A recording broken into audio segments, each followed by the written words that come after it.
Sekretārs nolasīja apsūdzību. Apsūdzība bija pret Phileasu Foggu un viņa sulaini. Viņi tika apsūdzēti tempļa noteikumu pārkāpšanā. Policists nolika uz tiesneša galda apavus un teica: "Lūk, pierādījumi."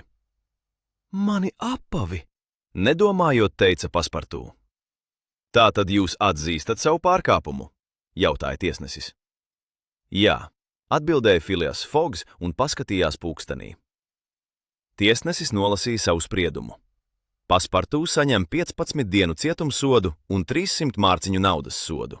Saimnieks ir atbildīgs par sava sulāņa rīcību, tāpēc Phileas Foggs saņem 7 dienu cietumsodu un 150 mārciņu naudas sodu. Paspartū bija ļoti nelaimīgs, bet Misters Fiks bija ļoti apmierināts.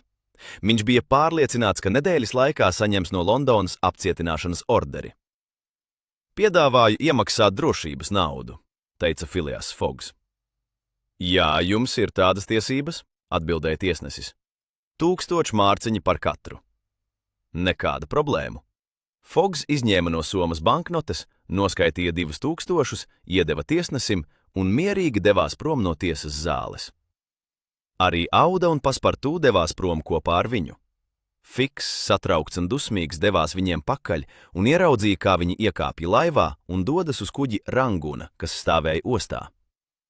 "Es esmu gatavs sekot šim nelietim kaut uz pasaules malu," nolēma policists Fiks un iekāpa nākamajā laivā, kas devās uz kuģi.